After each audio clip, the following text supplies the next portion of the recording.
नाज़रीन, रात का इंतहाई अफसोसनाक वाक़या पेश आया जहाँ पर एक गैरत के नाम पर एक लड़के और एक खातून को फायरिंग करके हलाक कर दिया। उसके साथ साथ एक और लड़का तो उसको भी शदीद फायरिंग की जिसकी हालत तशवीशनाक बताई जा रही है। जूनियर टीएसपी वालों ने उनको इब्तदाई तिब्बी इमदाद देकर उसको लाहौर रेफर कर दिया गया है। बताया यह जा रहा है कि आमिश जो था वो घर से वालिद की दवाई लेने के लिए निकला है। उसको जो है कुछ लोगों ने अगवा किया, अगवा करके उसको मुबादा की बैक साइड पे ले गए हैं और उससे जो है वो नादिया नामी खातून को फोन करवाया। उसको ये गन पॉइंट पे फोन करवाया। उनका कहना था कि इसको फोन करो, उसको बुलवाओ। तो उनको पहले तशद्दुद किया, तशद्दुद के बाद फोन करवा कर उसको बताया कि मेरा एक्सीडेंट है कि लिहाजा मुझे मिलने के लिए आए। तो नादिया नामी जो खातून है अपने किसी अजीज के साथ मोटरसाइकिल पे जब वहां पहुंची है तो वहां पे मौजूद जो है मुल्जमान ने उन दोनों पे फायरिंग कर दिया और आमिश को भी फायरिंग करके हलाक कर दिया। मेरे साथ इस वक्त आमिश के वालिद मौजूद हैं, इनसे जानते हैं कि वो इस वाकये के बारे में क्या कहते हैं। जी सर। मैं जादव और आमिश मेरे दोनों बेटे हैं। मैं दोनों को भेजा मेडिसिन लेने के लिए, लेकिन चौक बिल्लूराम में आकर उन्होंने बच्चे को अगवा कर लिया। आमिश को जाजम भागम भाग पीछे आया मेरे पास।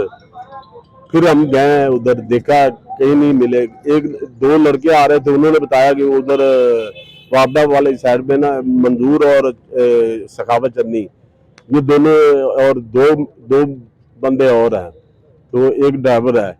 इन्होंने ये लेकर जा रहे थे। हम गए उधर, हम देखते ही हमें उन्होंने फायरिंग करनी शुरू कर दी।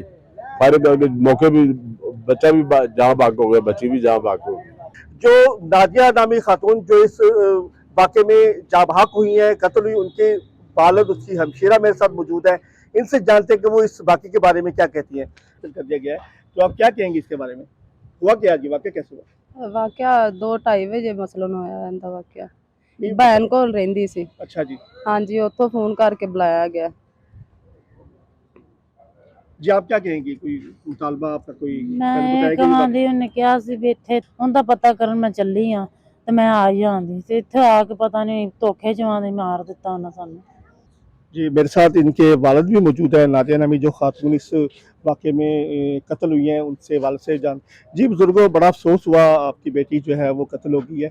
आप क्या मुतालबा करते हैं हुकूमत से कि ताकि वो आपको इंसाफ मिल सके? हुकूमत से इन्हें इंसाफ होवे कि साडे नाल नजायज़ होया, इस तरह ना बुला के धोखे नाल बच्ची मेरी मारे।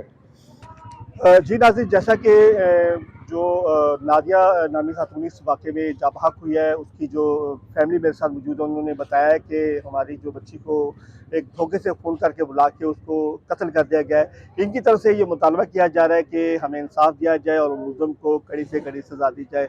नाज़रीन, मैं आपको बताता चलूँ कि नादिया जो है अपने शौहर के साथ जो है उनका जो कुछ अरसे से ताल्लुकात नहीं थे और जो नादिया जो थी वो अपने शौहर से नाराज़ होकर अपने मैके में रह रही थी, जिसकी बर्दाश्त में उसको जो है ना वो धोखे से बुलाकर ये कत्ल किया गया। इनकी तरफ से ये मुतालबा किया जा रहा है कि हमें इंसाफ दिया जाए। इसी के साथ अपने मेज़बान आमिर तकीम को इजाज़त दें, फिर मिलेंगे एक नए मौजू के साथ। तब तक अल्लाह हाफ़िज़।